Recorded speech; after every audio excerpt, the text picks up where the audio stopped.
হরে কৃষ্ণ, জয় Shri Prabhupada. Welcome to Prabhupada kitchen, Prabhupada সৈনিক চ্যানেলে। আমি শ্রী গোবিন্দ কেশব দাস। আজকে একটি খুব ইউনিকভাবে একটি রেসিপি নিয়ে এসেছি।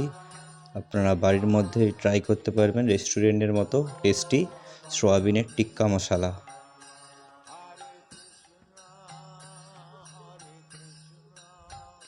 তো ভালো লাগলে অবশ্যই সাবস্ক্রাইব করবেন এবং পাশে থাকা বেল আইকনটি বাজিয়ে দেবেন পরবর্তী ভিডিও তরজলদি পাওয়ার জন্য। আমি এখানে একটি পাত্রে জল গরম করে নিচ্ছি। ভালো করে জলটি একটু গরম করে নিতে হবে সময় নিয়ে, 2-4 মিনিট। তারপর আমি ওখানে 2 চামচের মতো লবণ অ্যাড করে দিচ্ছি। দিয়ে ভালো করে লবণটির সাথে মিক্স করছি জলটা। এরপর আমি 200 গ্রামের মতো সয়াবিন নিয়ে নেব। সয়াবিনটা ভালো করে জলের সাথে একটু মিক্স করতে হবে। 5 মিনিটের মতো আমি সেখানে সিদ্ধ করে নিচ্ছি।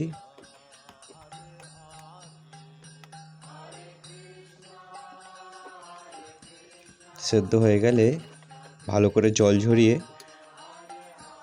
ম্যারিনেট করব। আমি এখানে সয়াবিনের ওপর কর্নফ্লাওয়ার দিয়ে দিচ্ছি কিছুটা, 2-3 চামচের মতো। আপনারাও 2-3 চামচের মতো অ্যাড করতে পারেন।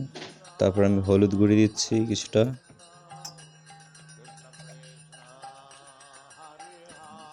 এরপর আমি ঝাল লঙ্কা গুঁড়ো দিয়ে দিচ্ছি 1 চামচের মতো। স্বাদ মতো লবণ দিয়ে দিচ্ছি এখানে আমি জিরে গুঁড়ো। তারপর আমি এখানে টক দই অ্যাড করে দিচ্ছি। দিয়ে ভালো করে আমি এখানে মিক্স করব সয়াবিনের সাথে। সুন্দরভাবে মিক্স করতে হবে।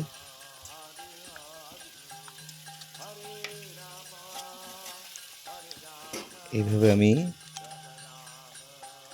প্রায় 10-15 মিনিটের মতো চাপা দিয়ে রাখবো ম্যারিনেট করা সয়াবিনটি।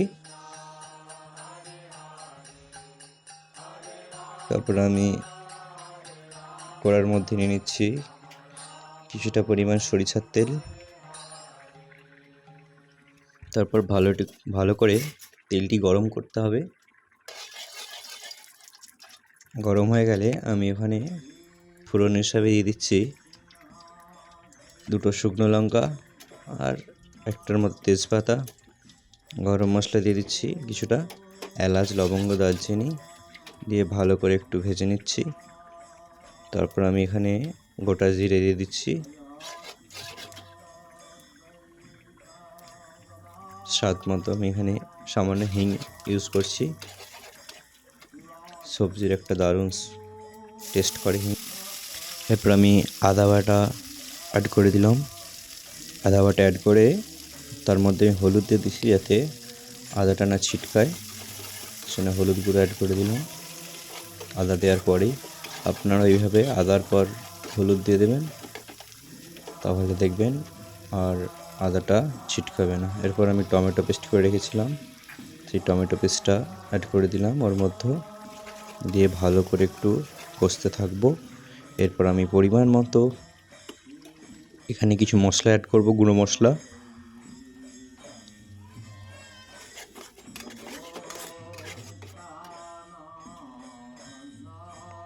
এখানে আমি কাজু বাদাম বাটা কিছুটা অ্যাড করে দিলাম।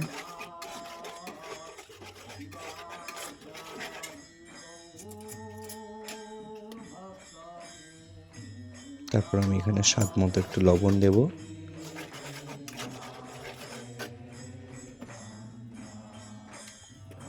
তারপর আস্তে আস্তে আমি এখানে কিছু গুঁড়ো মশলা অ্যাড করব।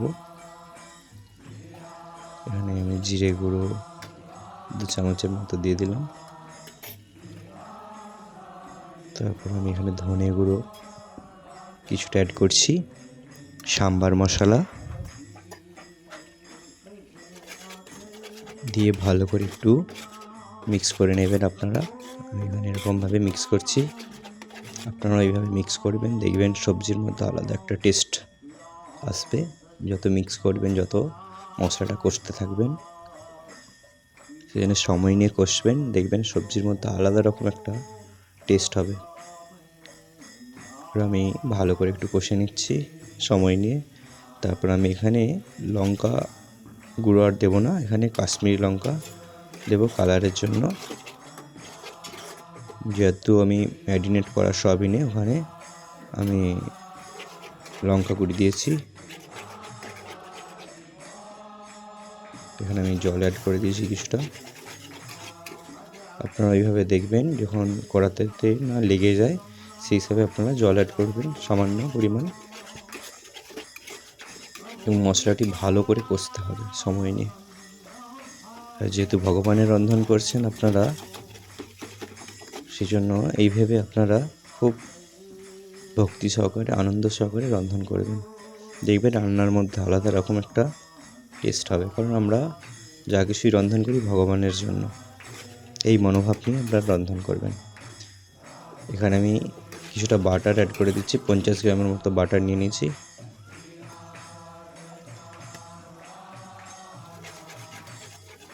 এবং সব কিছুই ভগবানেরকে অর্পণ করবেন, দেখবেন ওর মধ্যে আলাদা রকম একটা টেস্ট হবে। কারণ সব কিছু আমরা ভগবানকে ভোগ লাগিয়ে প্রসাদ পাই। তো ভগবানের যাতে সন্তুষ্টি বিধানের জন্য আমরা রন্ধন করতে পারি, এদিকটা আমাদের খেয়াল রাখতে হবে। এখানে আমি ম্যারিনেট করা সয়াবিনটি প্রায় 15-20 মিনিট রেখেছিলাম ম্যারিনেট করার জন্য চাপা দিয়ে। এই সয়াবিনটা এখানে অ্যাড করে দিয়েছি এবং ভালো করে সয়াবিনটা আমি এখানে কষে নিচ্ছি মশলার সাথে। দেখবেন যখন তেল ছেড়ে দিচ্ছে মশলাটি, তখন আপনারা অ্যাড করবেন। আমার এখানে তেল ছেড়ে দিয়েছে, তারপর আমি ম্যারিনেট করা সয়াবিনটি অ্যাড করলাম। এখানে আমি একটা কাঁচা লঙ্কা দিয়ে দিয়েছি।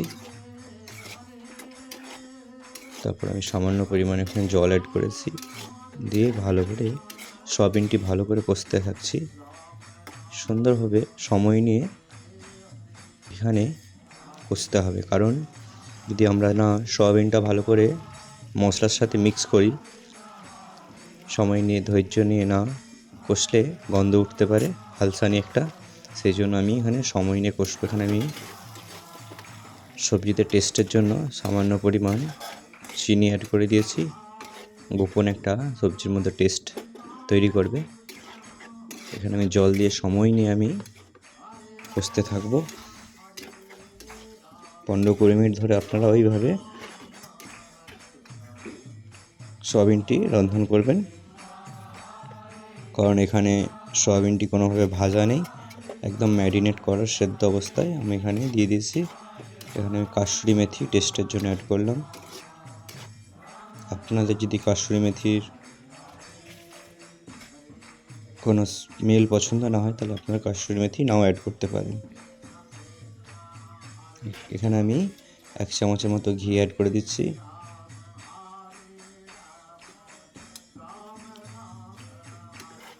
ঘি একটা সবজির মধ্যে স্মেল নিয়ে আসে, এবং রাধা মাধবের ভোগে ঘিটা অবশ্যই অ্যাড করতে হয়। দেখুন আমি সময় নিয়ে ধৈর্য সহকারে আমি সয়াবিনটি রন্ধন করছি। আপনারা এইভাবে ধৈর্য সহকারে রন্ধন করবেন মাধবের জন্য। 20 মিনিটের ওপরে আপনারা সয়াবিনটি কড়ার মধ্যে নাড়তে থাকবেন, কারণ ওর মধ্যে যাতে হালসানি না গন্ধ ওঠে, এটা খেয়াল রেখে। আর আপনারা যদি গ্রেভির পছন্দ হয়, তাহলে আপনারা একটু জল অ্যাড করতে পারেন। আর যদি মনে হয় আপনারা গ্রেভি রাখবেন না, তাহলে কষা কষা রাখবেন, তাহলে আপনারা জল কম দেবেন। এখানে আমার ভোগ প্রায় রেডি। দেখুন আমি এবার ভোগটা ঠান্ডা করতে দিচ্ছি। নাম ব্রহ্মণি বৈষ্ণবে। দেখুন কত সুন্দর লাগছে, পুরো একদম রেস্টুরেন্টের মতোই হয়েছে, বাড়িতেও বানাতে পারবেন। মশলা টিক্কা সয়াবিনের। দেখুন এবার আমি ঠান্ডা করে তুলসী পত্র দ্বারাই ভগবানকে ভোগ লাগাবো। দেখুন কত সুন্দর লাগছে। সয়াবিনের টিক্কা মশলা আপনারা বাড়িতেও সুন্দরভাবে বানিয়ে নিতে পারবেন এবং সবাইকে প্রসাদ হিসাবে বিতরণ করতে পারেন। মহাপ্রসাদ। অবশ্যই লাইক করবেন, কমেন্ট করবেন, অত্যাধিক পরিমাণে শেয়ার করবেন। হরে কৃষ্ণ, জয় শ্রী প্রভুপাদ।